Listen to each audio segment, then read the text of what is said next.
रहने दो मालकिन, वसूली रात को करूंगा। मैं कुछ समझ नहीं पाती। जैसे जैसे वह मसाज करता, मुझ पर खुमारी बढ़ती ही जाती और मैं सुकून से गहरी नींद सो जाती। लेकिन एक रात मुझे नींद नहीं आई। मेरे होश उड़ गए जब उस रात मसाज करते करते।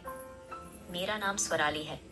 मैं बहुत खूबसूरत थी, इसलिए शादी से पहले हर दिन मेरे लिए रिश्ता आता था। मैं अपने माँ बाप की इकलौती बेटी थी, इसलिए मेरा बाप चाहता था कि मैं डॉक्टर बनकर उसका नाम रोशन करूं।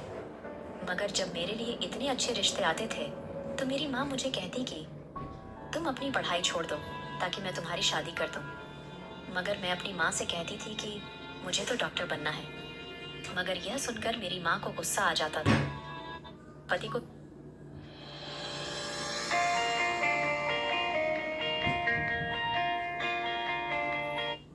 यह बात अच्छी ना लगे।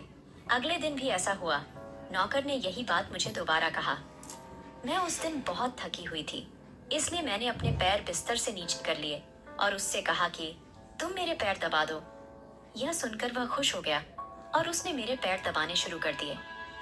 वह इतने धीरे धीरे पैर दबा रहा था कि मुझे फिर से नींद आने लगी।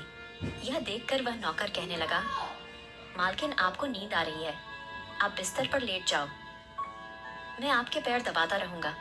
मैं जैसे मदहोशी में थी, इसलिए फौरन बिस्तर पर लेट गई। वह नौकर बिस्तर पर आ गया और मेरे पैर दबाने लगा। उसके बाद मुझे होश नहीं रहा और मैं सो गई। मुझे नहीं पता था कि मैं कितने घंटे सोती रही।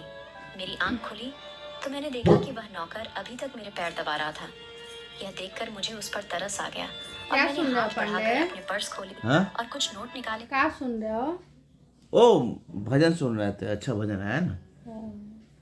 मौका तो दाई, देखो देखो देखो, कनेक्टे नहीं था तो तुम क्या भजन हम सब सुन रहे थे। सब देखो पूरा सुनाई दिया क्या सुन रहे थे। बताते रुको।